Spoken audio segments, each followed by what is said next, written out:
Id-Dipartiment tas-Sajd u l-Akwakultura qed joffri opportunità biex sajjieda dilettanti jistgħu għall-lampuki.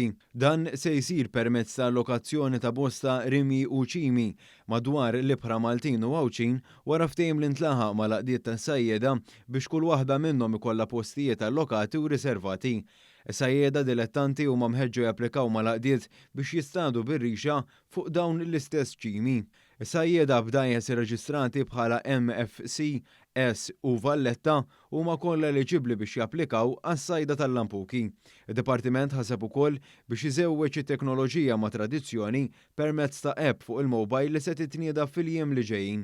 Din l-app se tagħti spinta fuq żewġ binari għaliex id-diġitalizzazzjoni se tnaqqas b'mod konsiderevoli l-burokrazija u fl-istess ħintejn biex nadattaw għal teknoloġija li tnaqqas l-iskart u l-użu tal-karti. L-informazzjoni li tinġabar minn din l-app se tgħin lid-Dipartiment iżomm rendikont iktar aġġornat u effiċjenti tal-kwalità u l-kwantità tal-ħut li jkun inqabad. B'hekk tkompli titkattar ir-riċerka u l-għarfien fuq is-saħħa u s-sostenibilità tal-ekosistema marittima tagħna. Il-Ministru għas-Sajd Anton Refalo spjega li l-Gvern se jibqa' ta' għajnuna għal dawk li jaqilgħu l-ħobża ta' kuljum minn dan is-settur. Għattini sena konsekuttiva sejrin nerġgħu inniedu skema oħra li niżlet tajjeb ħafna is-sena l-oħra illi ngħadu ċimi lis-sajjieda dilettanti għall-lampuki.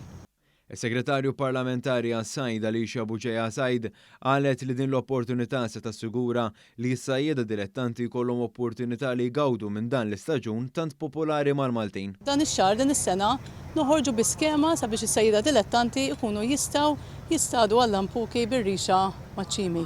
Qegħdin nagħmlu din sabiex ukoll innaqsu l-konflitti ma' sajjieda l-kbar li normalment hija tkun problema meta s-sajjieda dilettanti ma jkollhomx iċ-ċimi tagħhom. L-applikazzjonijiet jibqgħu miftuħa sal-4 ta' Awwissu. Għal aktar informazzjoni s-sajjieda jistgħu jċemplu lid-Dipartiment fuq 22 92 6888.